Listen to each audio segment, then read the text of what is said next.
빌립보서 강해 우리 정면돌파 시리즈 7번째 말씀입니다. 빌립보서 1장 19절에서 26절까지의 말씀입니다. 우리가 한 목소리로 함께 봉독해 올리겠습니다. 빌립보서 1장 19절에서 26절까지 말씀을 한 목소리로 봉독하겠습니다. 이것이 너의 간구와 예수 그리스도의 성령의 도우심으로 내 구원에 이르게 할 줄 아는 거로 나의 간절한 기대와 소망을 따라 아무 일에든지 부끄럽지 아니하고 오직 전과 같이 이제도 온전히 담대하며 살든지 죽든지 내 몸에서 그리스도가 존귀 되게 하려 하나니 이는 내게 사는 것이 그리스도니 죽는 것도 유익함이니라. 그러나 만일 육신으로 사는 이것이 내일의 열매일진데 무엇을 가릴는지 나는 알지 못하노라. 내가 그 두 사이에 끼었으니 떠나서 그리스도와 함께 있을 욕망을 가진 이것이 더욱 좋으나 그러나 내가 육신에 거하는 것이 너희를 위하여 더 유익하리라.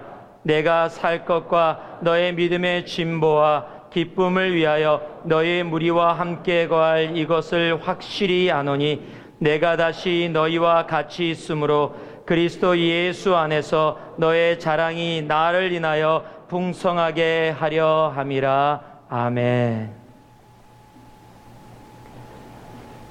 세상에서 가장 강한 사람이 누구라고 생각하십니까? 아마 아이들에게 이런 질문을 던진다면 많은 아이들이 슈퍼맨 그러고 얘기할지 모르겠습니다. 그런데 저는 세상에서 가장 강한 사람은 이런 사람이라고 생각합니다. 너 죽고 나 죽지 않은 사람이에요. 오래전에 한 부흥회를 참석한 적이 있었습니다. 키가 호리호리하고 똑바로 쓰셨는데 제 목 정도밖에 안 오시는 조그만 목사님이셨습니다. 그런데 부흥회 가서 저분 특별하다 생각했던 이유는 부흥회 강사인데 하얀 양복을 입고 오셨어요. 빨간 넥타이, 백구두. 예, 그래서 야 저분 뭔데 부흥회인데 저렇게 오셨나 친구 쫓아서 갔던 자리였기 때문에. 그런데 왕년에 한가닥 하신 분이십니다. 왕년에 폭력 빼셨다가 예수 만나고 거듭나셔서 신학하시고 목사가 되신 분이세요. 근데 그분이 이제 간증과 함께 그런 간증 부흥회를 하시는 겁니다. 그런데 그 와중에 여러분 궁금하시죠? 이렇게 조그맣고 호리호리한 사람이 폭력배 두목이었었다라는 사실이요. 사람들이 거의 다 고개를 끄덕입니다. 여러분 제가 싸움 잘하게 생겼습니까? 이 사람들이 아니요. 예, 저 싸움 잘 못합니다. 저 주먹이 세지도 않습니다. 그러니까 더 이상해진 거예요. 그런데 두목이었으니까요. 그런데요, 제가 두목됐던 이유가 하나 있습니다. 저는 싸울 때 목숨 내놓고 싸웁니다. 싸울 때 아예 네가 나를 오늘 이 자리에서 죽이지 못하면 너 나한테 죽는다. 그리고 목숨 내놓고 싸운다는 거예요. 그러면 100의 99명은 싸움을 자기보다도 잘하는데 겁내서 자기 밑에 무릎 꿇는다는 겁니다. 왜냐하면 대부분 싸워서 이겨야 되는데 자기도 살고 이겨야 되는데 상대편을 죽일 만큼 용기는 없거든요. 싸움 속에. 그런데 나 죽이지 않으면 오늘 너 끝난다. 이런 모습으로 싸우니까 대부분 다 자기한테 무릎 꿇더라. 여러분 나 죽고 너 죽자 하는 사람한테 이길 수 있는 사람은 없습니다. 왜냐하면 대부분 사람들은 전부 다 사는데 포커스를 하고 살아가기 때문에 그래요. 내가 오늘 살아야 한다. 그래서 한국 말씀에 이런 말들 있죠. 죽은 정승보다 살아있는 개가 낫다. 그러니까 사는 게 낫다. 또 이런 말도 하잖아요. 살기 위해 먹느냐 먹기 위해 사느냐, 이 둘 다 사는 것에 집중을 하고 있는 겁니다. 사람들은 더 산다에 집중합니다. 그런데 오늘 말씀의 제목을 제가 살아도 죽어도 라고 정했습니다. 오늘 전체 함께 봉독한 이 말씀을 풀어서 여러분께 말씀드려서 한마디로 말씀드리면 사도 바울의 고백이 이겁니다. 난 살아도 괜찮고 죽어도 괜찮고 아무 상관없다. 난 살아도 좋고 죽어도 좋다. 여러분 살아도 좋고 죽어도 좋은 사람, 여러분 이런 사람은 보통 사람이 아닙니다. 여러분, 이길 수 있는 사람 없습니다. 근데 사도 바울이 지금 감옥에서 고백하는데 나는 살아도 괜찮고 죽어도 괜찮다라고 고백하는 겁니다. 여러분, 이런 사람을 살아도 죽어도의 삶이라고 얘기합니다. 사도 바울의 이런 고백 때문에 사도 바울을 통해 진정으로 하나님께서 계획하시고 준비하신 아름다운 일들이 이루어진 겁니다. 그리고 사도 바울은요, 그걸 그대로 증명한 사람이지요. 우리가 잘 아는 얘기, 사도 바울이 복음을 전하다가 돌에 맞았습니다. 사람들이 죽은 줄 알고 성 밖으로 갖다 버렸습니다. 여러분, 돌에 맞아서 죽은 줄 알고 성 밖에다 갖다 버렸는데 그 자리에서 다시 일어나서 몸을 툭툭 털고 일어나 다시 성 안으로 들어갔다가 다른 성으로 가서 복음을 계속 전합니다. 여러분, 사도 바울은 말로만 한 것이 아니라 정말 살아도 죽어도의 삶을 살았던 사람입니다. 그러면 예수를 믿는 우리들, 이 땅을 살아가는 우리들, 그 살아도 죽어도의 그 능력 있는 삶이, 그렇게 고백할 수 있는 삶이 삶 속에서 어떠한 삶인지 오늘 본문을 통해서, 오늘의 말씀을 통해서 함께 몇 가지 나눠보기를 원합니다. 20절 말씀입니다. 우리가 다 봉독했지만 다시 한번 우리 한 마음으로 말씀을 생각하면서 봉독해 보기를 원합니다. 함께 봉독합니다. 나의 간절한 기대와 소망을 따라 아무 일에든지 부끄럽지 아니하고 오직 전과 같이 이제도 온전히 담대하여 살든지 죽든지 내 몸에서 그리스도가 존귀되게 하려 하나니. 자, 첫 번째, 사도 바울의 그렇게 살 수 있었던 삶의 우리들의 모습의 삶은 어떤 삶인가? 바로 이 삶입니다. 한번 따라 하시기 바랍니다. 세상을 대하여 담대한 삶. 여러분, 세상을 향하여 담대한 삶. 그것이 사도 바울의 삶이었습니다. 여러분, 두려움이라는 단어는 우리가 사는 동안 결코 떨어질래야 떨어질 수 없는 단어입니다. 사람들마다 자기가 가지고 있는 두려움이 있습니다.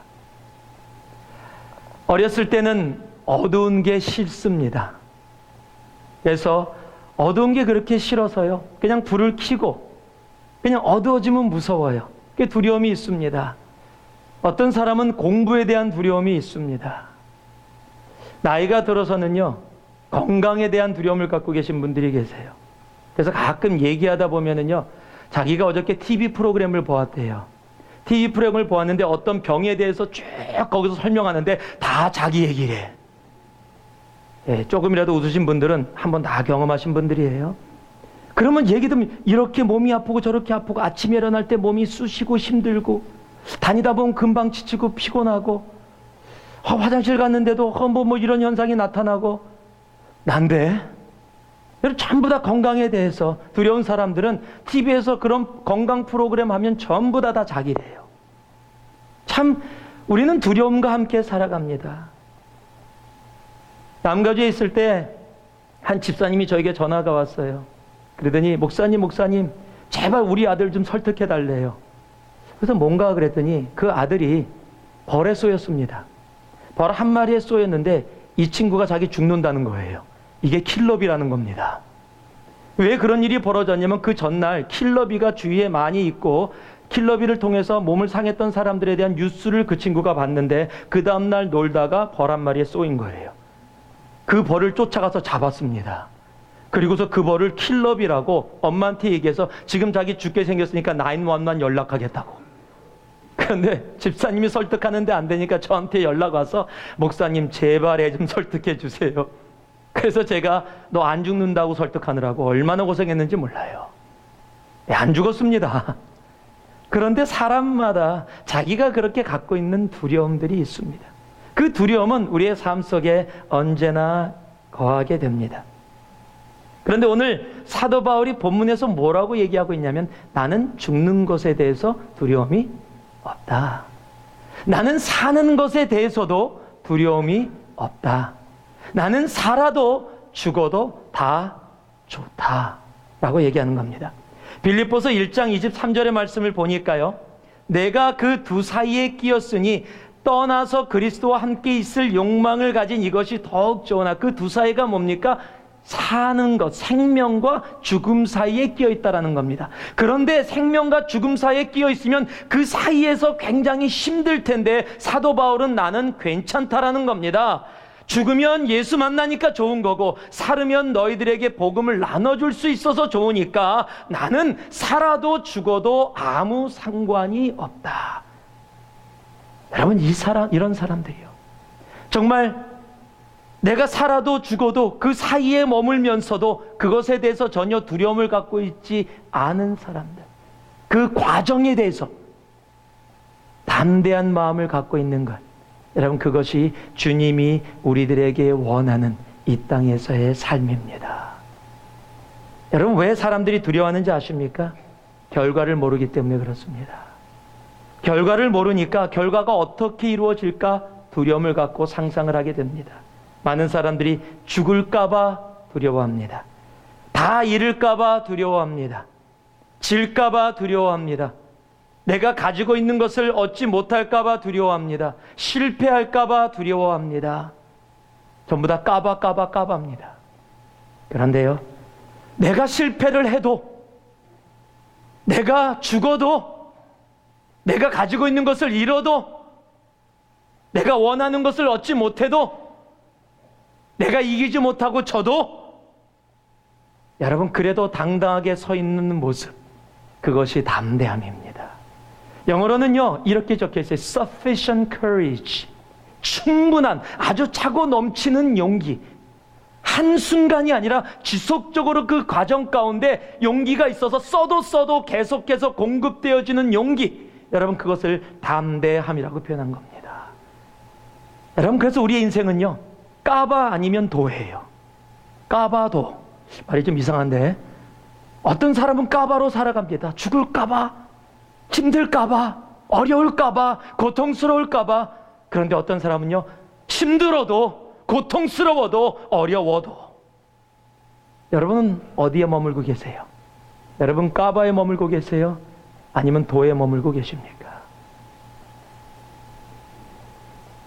여호수아 1장 6절 말씀을 보니까요, 마음을 강하게 하라, 담대히 하라. 너는 이 백성으로 내가 그 조상에게 맹세하여 주리라 한 땅을 얻게 하리라. 마음을 강하게 하라, 담대하라라고 얘기합니다. 지금 모세라는 엄청난 리더가 사라지고 자기가 그 리더 자리에 섰습니다. 그리고 가나안 땅이라는 한 번도 들어가 보지 못했던 땅, 자기가 정탐꾼으로 한 번 잠깐 봤을지 몰라도 민족을 이끌고 가야 되는 그 자리, 아직 들어가지 못했습니다. 그리고 이제 요단강 건너편에서 기다리고 있습니다. 두려움이 분명히 있을 겁니다. 그 여호수아를 향해서 하나님이 두려워 말라라고 얘기하는 겁니다. 너는 가나안 땅에 들어가게 된다라는 겁니다. 아직 안 들어갔습니다. 과정에 있습니다. 그래, 주님께서 약속하시는 것은 뭡니까? 담대하라라는 겁니다. 아직 그 약속이 이루어지지 않았습니다. 언제 이루어질지 모릅니다. 그러나 주님께서는 그것은 분명히 이루어질 것이고, 그 이루어지는 그 순간까지 내가 너에게 요구하는 것은 단 하나인데, sufficient courage. 써도 계속해서 나올 수 있는 용기, 담대함으로 걸어가라라는 겁니다. 여러분, 우리는 언제나 그 과정의 삶을 살아가게 돼 있습니다. 우리는 그 과정에 머물게 돼 있습니다. 아무리 믿음이 있는 사람들도요, 두려움이 있습니다. 여러분, 사도 바울도요, 사도행전 23장 11절에 보니까 그날 밤에 주께서 바울 곁에 서서 이르시되 담대하라, 내가 예루살렘에서 나의 일을 증거한 것 같이 로마에서도 증거하여야 하리라 하시니라. 무슨 얘기입니까? 지금 사도 바울이 예루살렘에서 폭동이 일어나서 다시 천부장에게 잡혀가다가 뒤를 돌아서 말씀을 전할 수 있는 기회를 얻었습니다. 말씀을 선포했습니다. 그랬더니 따라오던 수천 수만 명의 사람들이 폭동을 다시 일으킨 겁니다. 어느 정도 일으켰냐면, 성경에 천부장이 보기에 사도 바울이 찢겨서 죽을까봐, 사도 바울이 찢겨져서 죽을까봐 어느 정도로 일어나는지 그 말 한마디로 우리가 상상할 수 있습니다. 찢겨서 죽을까봐 사도 바울을 구해서 다시 성체로 들어간 겁니다. 그리고 그날 저녁에 주께서 나타나서 사도 바울에게 얘기하시는 거예요. 담대하라. 네가 예루살렘에서 이곳에서 복음을 전했듯이 로마에서도 전해야 하리라.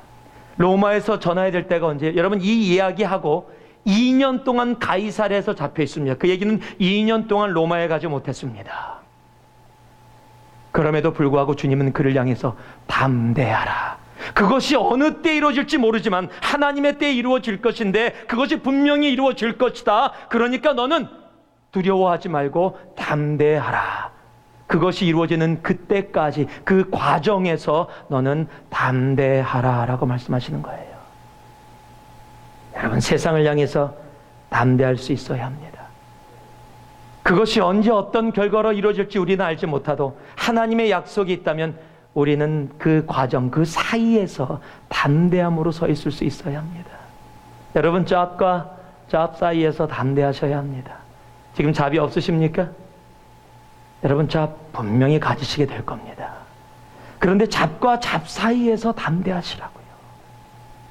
잡과 잡 사이에서 내가 지금 없다 할지라도 하나님이 이 땅에 우리를 허락하셨고 이 땅에서 생활하게 하셨다면 분명히 어떤 모습에서든지 허락해 주실 겁니다. 그렇다면 두 가지 초이스예요. 잡이 없을 때 힘들하고 고통하고 어려워하고 고통 속에만 머무느냐, 아니면 하나님이 주실 걸 믿고 그 사이에서 sufficient courage, 담대함으로 서 있느냐. 잡과 잡 사이에서 담대하시기 바랍니다. 우리 싱글과 커플 사이에서 담대하시기 바랍니다. 예, 결혼합니다. 예, 아멘이 안 나오니까 좀 오래 걸리겠다. 예. 여러분, 싱글과 커플 사이에서도 담대하셔야 돼요. 그렇게 맨날 다니면서 Isn't he I'm looking for? 그러고 다니지 마세요. 예, 때 되면 다 주시는 겁니다. 예. 싱글과 커플 사이에서, 합격과 불합격 사이에서 하세요. 오해와 이해 사이에서, 관계 속에 무너지고 힘들고 지친데 오해로 인해서 고통 속에 걸어가는 그 사이에서도 담대하세요. 오해와 이해 사이에서도 담대하시기 바랍니다. 가난과 부요함 사이에서도 담대하시기 바라요. 병과 치유 사이에서도 담대하시기 바랍니다. 하나님이 치유하십니다. 성공과 실패 사이에서도 담대하시기 바랍니다. 그리고요, 생명과 죽음 사이에서도 담대하시기 바랍니다. 우리는 언젠가 다 죽음이라는 것을 맞이하게 될 겁니다. 여러분이 원튼 원치 않든 그 길은 우리 모두에게 옵니다. 그것은 성경의 선포입니다. 그것을 피해갈 수 있는 사람은 없어요. 그렇다면 여러분, 이 땅을 살아가며 생명과 죽음 사이에서 왜 두려워하고 힘들어합니까? 그리고 그 죽음이 마지막이라 그래도 당당하게 살아가는 그런 모습을 보이는 사람들이 있는데, 여러분, 우리에게는 그 죽음이 마지막이 아니잖아요. 그 죽음이 새로운 영원한 생명에 대한 새로운 시작 아닙니까? 그렇다면 이 세상, 딱 한 번 주어진 세상, 여러분, 주님의 약속 위에 담대히 서세요. 오늘 성가대 찬양처럼 주님이 약속해 주신 그 말씀 위에 담대히 서서 딱 한 번 사는 인생, 여러분, 담대함으로 사세요. sufficient courage를 가지고 두려워하지 마시고 믿음의 도전을 하며 주님께서 허락하신 것들을 최선을 다해서 믿음으로 순종으로 나아가며 담대함으로 쓰세요. 그것이 신앙인의 모습인 겁니다. 사도 바울이 내가 살아도 죽어도 이렇게 고백할 수 있는 이유는 바로 세상을 향해서 내가 살아도 죽어도 전혀 문제되지 않게 이 땅에서 이루어지는 모든 것에 대해서 두려워하지 아니하고 담대함으로 나아가겠다는 믿음의 고백인 겁니다. 여러분, 세상을 향해서 담대하세요. 사이에서 두려워하지 마시고요.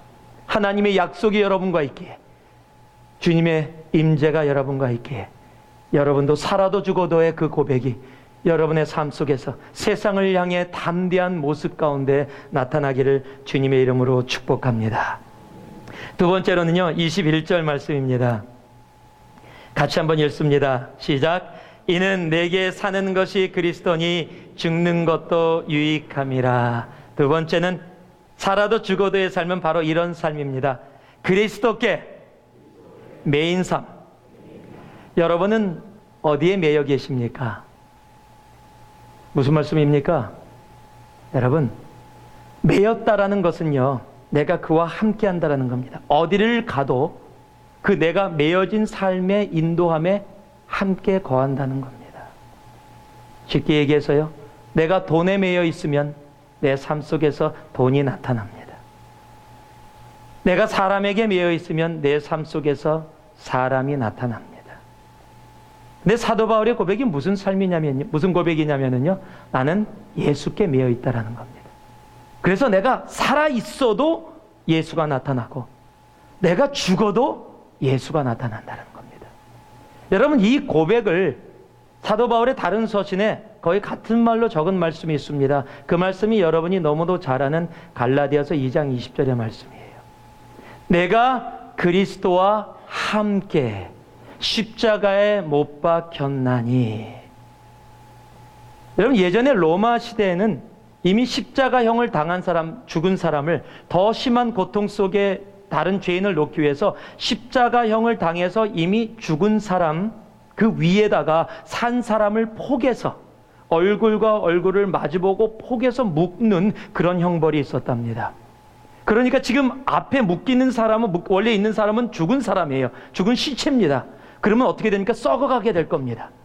그리고 그 앞에 산 사람이 묶여있다라는 얘기는 그 썩음 때문에, 그 죽음 때문에 살아있는 사람도 죽을 수밖에 없다라는 겁니다.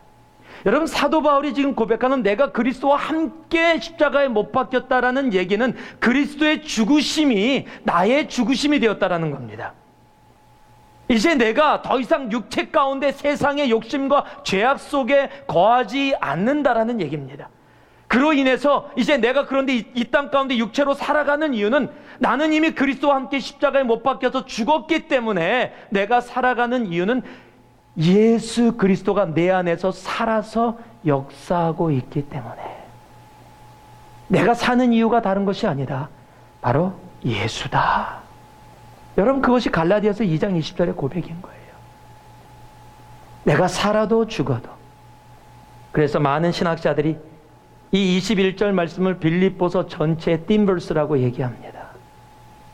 Christ in me is to live, to die is to gain.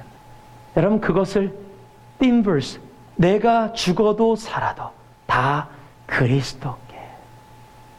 여러분, 이것이 그리스도께 매인 삶입니다. 여러분, 그리스도께 매인 삶이 어느 정도냐면 사도행전 26장 24절을 봤더니 이런 말씀이 적혀 있습니다. 바울이 이같이 변명하며 베스도가 크게 소리하여 가로되 바울아 내가 미쳤도다. 여러분, 이게 무슨 상황이냐면 사도 바울이 잡혀서 지금 가이사랴에서 베스도라는 총독 앞에서 자신을 변호하는 이야기입니다. 그런데 변호하는 과정 속에 사도 바울이 하고 있는 이야기가 뭐냐면 복음을 전하고 있는 겁니다. 복음을 전하는 거예요. 지금 자기가 사느냐 죽느냐의 상황 속에서도 사도 바울이 하고 있는 것이 복음을 전하니까, 지금 예수 그리스도의 부활을 전하니까 베스도가 네가 미쳤다라는 겁니다. 어떠한 상황에서든지 내가 지금 이 말을 하면 내가 죽는다, 이 말을 하면 산다, 이것과 상관없이 타 세상과 타협하지 아니하고 오직 어느 상황 속에서든 예수의 유익함, 예수의 존귀함만을 위해서 살아가는 사람, 이런 사람을 예수께 매여 있는 사람이라고 얘기하는 겁니다. 여러분은 어디에 매여 계십니까? 오늘도 여러분을 움직이는 힘이 혹 돈 아닙니까? 내가 돈을 벌고 손해보고 이익 보는 일에 내 삶이 그곳에 매여서 움직이고 계시지는 않습니까?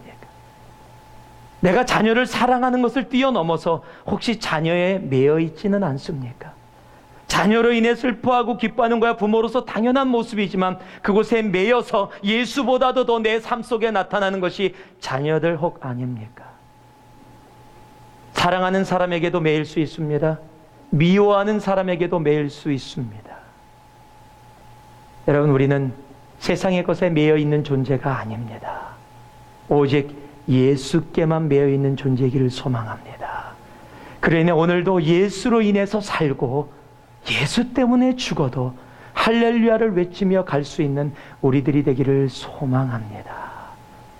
여러분, 예수로 인해 믿는 사람은 다릅니다. 예수로 사는 사람은 다릅니다.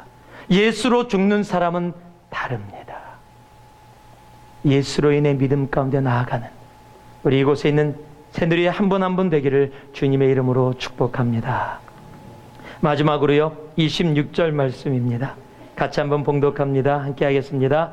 내가 다시 너희와 같이 있으므로 그리스도 예수 안에서 너의 자랑이 나를 인하여 풍성하게 하려 함이라. 살아도 죽어도의 삶을 살았던 사도 바울의 삶은 이런 삶이었습니다. 한번 따라해 주세요. 남을 더 풍성하게 하는 삶. 지지난주에 저희 아버님이 팔순일에서 LA를 가족들하고 함께 잠깐 내려갔다 왔습니다. 가족들 오래간에 만나고 또 조카들, 이제 누님들 가족들이 또 부모님 조카들 만나고 그러면 예전에도 만나면 보통 이 친척들이 아이들한테 이렇게 조금 용돈 주잖아요. 그리고 내려가서 이렇게 용돈을 주고 그러면은 그동안 이렇게 움직이느라고 썼던 돈 아이들한테 용돈 주면 그것이 다 이렇게 돌아왔기 때문에 다 그렇게 어느 정도 쓴 돈 돌아왔다 뭐 이렇게 얘기될 수 있었죠. 애들이 어렸을 때는 돈을 받으면은요, 아빠 100불짜리도 잘 모르죠. 아빠 이거 고모가 줬어, 이거 누가 줬어, 그러다 그래 아빠가 갖고 있을게. 그러면 이제 다 자연스럽게 이렇게 다 들어와서 충분히 많이 주면 많이 줄수록 감사합니다. 그랬는데 이번에 내려갔는데 친척들이 이제 학교 시작한다 그러니까 아이들한테 이렇게 용돈을 줬어요. 주머니가 없으니까 저희들한테 엄마한테 맡기고 저한테 맡겨놉니다. 근데 숙소에 들어가자마자 바로 첫 번째, 아빠 내 돈 줘. 자기 돈 달래요. 언니가 그러니까 동생도 자기 돈 달래는 거야. 야, 아빠가 갖고 있을게. 나중에. 아니래요. 달래요. 그래서 다 돌려줬어요. 전부 다. 예전에는 그렇게 여행을 하면 아이들을 통해서 그래도 어느 정도 보완이 됐는데 얘네들이 이러니까 이제 보완이 안 돼요. 이게 자기네들이 다 가져가 버리니까. 예전엔 어렸을 때 돈을 몰랐을 때는 우리 부모 삶에 참 이익이 많이 됐습니다. 우리를 풍성하게 해줬는데 얘네들이 돈의 가치를 알고 나더니 자기네들을 풍성하게 하지 이 부모를 풍성하게 안 하는 것 같아요. 지금도 뺏으시는 부모님들, 아직 어릴 때 편하게 받으시지만 지난주에 한국 뉴스를 읽었는데 뉴스에 OECD 국가가 27개 국가랍니다. 지금 선진국가죠. 거기 들어가기가 이렇게 쉽지 않은 이 국가들의 조직체입니다. 그 OECD 국가의 27개 국가 중에 한국이 2등을 했답니다. 그래서 뭔가 그러고 봤더니요. 뭔지 아십니까? 사회 갈등. 사회 갈등이 OECD 27개국 중에 2등이랍니다. 1등이 어디냐? 궁금하시죠? 터키랍니다. 종교 갈등입니다. 지금 폭력이 일어나고 막 폭동이 일어나는 그런 상황. 그 터키가 1등이고 우리 한국이 대단합니다. 2등 했습니다. 그런데 어떤 갈등들이냐고 이 뉴스에서 얘기하냐면 공공 갈등, 지역 갈등, 노사 갈등, 이념 갈등. 제가 뉴스를 잠깐 봤는데 뉴스에서 장관이 나와서 어느 마을에 무슨 송신소를 설치하는 거예요. 그런데 그 송신소를 설치하면 뭐 조금 가격이 떨어지고 뭐 이런 거 있어요. 예전에 이 쓰레기 쌓아놓는데 하면은 막 싫어하고 막 이런 거 나오듯이 그런 거예요. 장관이 와서 설득을 하는 겁니다. 장관이 직접 와서 마을 주민들을 설득하는데 녹음된 뉴스의 내용이 그거는 조금 국가 차원에서 어렵습니다. 그랬더니 상대편에서 얘기가 들리는 거야. 그럼 얘기 끝났지? 더 이상 할 말 없어. 할 말 없어. 얘기 끝났어. 장관도 필요 없어. 얘기 끝난 거야. 그래. 장관이 아니 그게 아니라요. 얘기 끝났다니까. 그러고 막 가요. 와, 우리나라는 굉장한 나라예요. 뭐 장관이 와도 대통령이 와도 하긴 경찰도 뭐 뺨을 맞는 세대니까 정말로 뭐 그런 게 없어요. 그냥 나의 이익을 위해서면 전부 다. 여러분 근데 알아요? 그 갈등을 해결하는데 들어가는 시간이 평균적으로 521일이랍니다. 521일. 거의 2년에 맞먹습니다. 여러분 그 시간을 갈등 해결하는 데 소비하고요. 그 시간 동안 들어가는 돈이 얼마냐면 82조 원에서 241조 원이랍니다. 달러로 하면 2,410억 불 정도의 돈이 든답니다. 그러면서 뉴스에서 뭐라고 하면 개인 이기주의로 인하여 한국이 무너져 내리고 있습니다. 여러분 무슨 얘기예요? 다 내 동네만 잘 되면 되고 나만 잘 되면 되고 나만 잘 살면 되고 우리 가족만 잘 되면 되고 다른 사람 어떻게 사는 거는 상관없다. 지금 나. 여러분 사람은 언제나 자기를 생각할 수밖에 없어요. 그런데요. 살아도 죽어도 예수 안에서 예수만을 바라보며 살아가는 사도 바울의 삶이 뭐라고 고백하고 있습니까? 내가 죽어서 주님 앞에 가는 것이 나는 desire, 내가 그런 욕망이 있다. 난 그것이 너무 좋다. 그러나 내가 산다 할지라도 그 삶이 좋은 이유는, 괜찮은 이유는 내가 살아서 너희들에게 예수로 인하여 차고 넘치는 기쁨이 더더욱 풍성하게 되게 하려 함이라. 내가 이 땅을 살아가는 이유가 내가 살겠다고 내 목숨 살았다고 휴 다행이다가 아니라 내가 삶으로 너희들에게 더 덕이 되어지고 더 풍성하게 되는 것 때문에 내가 살아도 괜찮다. 여러분, 그런데요, 이 편지를 사도 바울이 빌립보에 보냈는데 빌립보에서 딱 그 편지를 받아보고 이거 무슨 소리야? 먼저 가도 괜찮은데. 여러분, 그랬다면 얘기가 다를 거예요. 그런데 우리가 압니다. 빌립보 교인들도 사도 바울이 함께 있기를 간절히 소망했을 거예요. 왜요? 사도 바울이 함께 있는 것이 우리들에게 우리들의 삶을 얼마나 풍성하게 만드는 삶인지, 그의 삶이 우리의 풍성을 뺏어가는 삶이 아니라 그를 통해서 역사하는 하나님의 풍성함이 우리 삶 속에 차고 넘치게 하는 그런 삶인 것을 알기에 빌립보 교회도 사도 바울이 온전히 감옥에서 나와 그들과 함께 있기를 분명히 기도하고 소원했을 것입니다. 여러분, 살아도 죽어도의 삶은 다른 이들을 풍성하게 하는 삶입니다. 사도행전 27장 43절을 보았더니요, 이런 말씀이 적혀 있습니다. 백부장이 바울을 구원하려 하여 저희의 뜻을 막고 헤엄칠 줄 아는 사람들을 명하여 물에 뛰어내려 먼저 육지에 나아가게 하고. 이게 뭐냐면 이제 가이사랴에 잡혀서 로마까지 가는 과정 속에 그 지중해에서 유리굴라라는 태풍을 만납니다. 거기서 태풍 때 배가 파손하고 난파돼서 지금 멈춰버렸습니다. 그러니까 죄인들이 도망갈 수 있는 길이 열렸습니다. 그랬더니 로마 병정들이 죄인들이 도망가면 나중에 자신들이 다시 풍랑에서 살아난다 할지라도 죄인을 잃어버린 것 때문에 자신들이 죄에 대한 책임을 져야 됩니다. 그렇기 때문에 그런 일이 벌어지기 전에 오히려 도망가려고 하는 죄인들을 다 죽이자는 겁니다. 그런데 오늘 말씀을 보니까 백부장이 뭐라고요? 바울을 살리려고 하여. 같이 있는 동안 백부장은 사도 바울을 통해서 풍성히 받는 삶이 무엇인지를 이미 경험하고 알았습니다. 그러니까 죄인들을 죽이려면 다 죽여야 하는데 그럼 바울도 죽여야 합니다. 그러니까 바울을 살리기 위해서 어떤 결정을 합니까? 모든 죄인을 다 살리기로 결정을 하는 겁니다. 여러분, 나 한 사람이 다른 사람에게 풍성함을 나누는 삶을 살았더니 나 한 사람으로 인하여 모든 죄인들이 죽음에서 생명으로 옮겨지는 그 풍성함에 들어가게 되는 겁니다. 여러분, 이것이 살아도 죽어도의 삶을 살아가는 이 시대의 크리스찬의 모습인 겁니다. 창세기 39장 5절에요. 요셉의 이야기도 그렇게 적혀 있습니다. 그가 요셉에게 자기 집과 그 모든 소유물을 주관하게 한 때부터 바로 보세요. 여호와께서 요셉을 위하여 그 애굽 사람의 집에 복을 내리심으로. 애굽 사람의 집에 복을 내렸어요. 그런데 누구 때문에요? 요셉 때문에요. 여러분, 이것이 살아도 죽어도의 풍성함을 나누는 삶입니다. 여러분이 가는 곳곳에 사도 바울처럼 요셉처럼 여러분으로 인하여 주위의 사람들이 복을 받고 하늘의 복 속에 풍성하게 거하는 그런 일들이 있기를 주님의 이름으로 축복합니다. 여러분이 가는 곳곳에 그런 일이 일어나기를 소망합니다. 성경에는요, 거꾸로 된 사람이 한 명 있어요. 여러분이 너무도 잘 아는 아간이라는 사람입니다. 여호수아 7장 1절을 보니까요, 이스라엘 자손이 바친 물건을 인하여 범죄하였으니 이는 유다 지파 세라의 증손 삽디의 손자 갈미의 아들 아간이 바친 물건을 취하였음이라. 지금요, 아간 때문에 누구 이름까지 나오냐면 증조 할아버지 이름까지 나와요. 쉽게 얘기하면 네 아비 누구냐? 지금 이렇게 된 거예요. 지금 아간 한 사람 때문에 증조 할아버지 이름까지 지금 여기 다 동원됐어요. 그런데 결과가 아간 혼자가 아니라 뭐예요? 여호와께서 누구에게 진노하셨어요? 이스라엘 자손에게. 한 사람 때문에 자손 전체가, 이스라엘 백성 모두가 하나님의 진노함 속에 거하게 됐어요.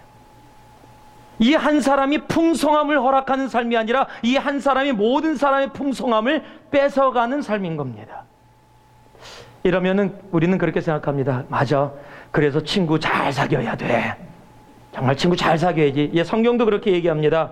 잠언 13장 20절 보면 지혜로운 자와 동행하면 지혜를 얻고 미련한 자와 사귀면 해를 받느니라. 분명히 성경도 그렇게 얘기해요. 그런데 여러분, 더 중요한 말씀이 있습니다.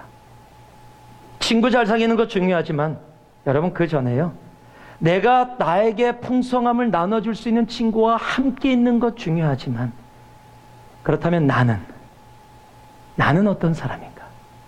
여러분, 나는 내가 가는 곳곳마다 내 가정에, 내 공동체에, 내 일터에, 내 교회에 내가 있음으로 인해서 나는 풍성함을 사람들에게 더하는 사람인가? 나 자신을 돌아볼 수 있어야 한다는 겁니다. 살아도 죽어도의 온전한 삶을 살아가는 신앙인들은 그 사람으로 인하여 주위의 사람들이 그 풍성함을 함께 맛보는 일에 들어가게 되기 때문입니다. 오늘 우리가 그러한 삶 속에 있기를 소망합니다. 나로 인해서 내 옆에 있는 사람들이 그 풍성함 속에 깊게 담길 수 있기를 소망합니다. 야, 내 인생에 내가 너 만나서 내 인생 다 이렇게 됐다. 여러분, 그런 얘기 안 듣기 소망합니다. 부부 사이에 내가 당신 때문에 너무너무 풍성해졌어요. 한번 옆에 분을 보세요. 풍성해지셨습니까? 반대 보시면 안 되죠. 남편과 아내가 보셔야지. 한번 고백할 수 있으시겠습니까? 내가 당신으로 인하여 이렇게 풍성해졌어요. 네가 풍성해졌다, 나 때문에. 너 행복한 줄 알아라, 너 정말. 여러분, 서로가 서로에게 그렇게 풍성함을 나눌 수 있는 모습, 우리의 성도가 성도에게 내가 당신으로 인하여 이렇게 참 풍성한 크리스천의 삶을 나눕니다. 정말 감사합니다. 나도 또한 당신에게 그 풍성함을 나누는 삶을 살도록 기도하고 노력하겠습니다. 여러분, 그것이 살아도 죽어도의 크리스천의 삶입니다. 예수님도 요한복음 10장 10절 말씀에 도적이 오는 것은 도적질하고 죽이고 멸망시키려는 것뿐이요 내가 온 것은 양으로 생명을 얻게 하고 더 풍성히 얻게 하려는 것이라. 예수님이 풍성히 얻게 하려고 오셨다면 그 풍성함을 얻어서 이 자리에 앉아있는 우리들 또한 그 풍성함을 다른 사람에게 나눌 수 있는 우리가 되어지기를 소망합니다. 이제 은숙자매님이요, 한국의 그 가족들에게 하나님이 주신 그 풍성함을 나누러 갑니다. 여러분, 기도로 함께 동참해 주세요. 기도로 그 풍성함을 전해 주세요. 우리 또한 우리의 가족들에게, 우리의 만나는 모든 사람들에게 그 풍성함을 전할 수 있기를 소망합니다. 살아도 죽어도의 삶, 그 삶이 우리의 삶이길 소망합니다. 그 삶은 세상에 대해서 그 과정 사이에서, 잡과 잡 사이에, 실패와 성공 사이에, 생명과 죽음 그 사이의 그 과정 속에서 sufficient courage, 충분한 용기를 가지고 매일매일 하루하루를 담대히 살아가는 삶입니다.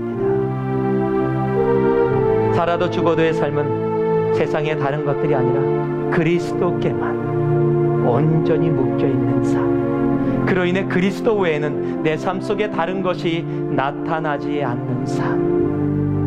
마지막으로요, 살아도 죽어도의 삶은 나의 이익만을 위해 살아가는 삶이 아니라 나로 인해 다른 사람들이 더 풍성함에 거하는 삶임을 믿습니다. 오늘 그 삶으로 나아가는 여러분 되기를 주님의 이름으로 축복합니다. 기도하겠습니다. 사랑의 아버지 하나님, 감사합니다.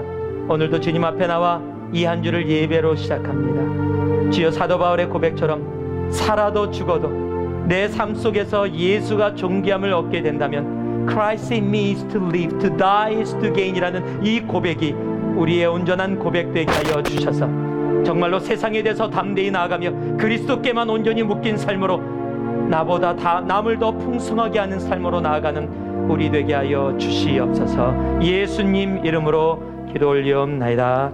아멘.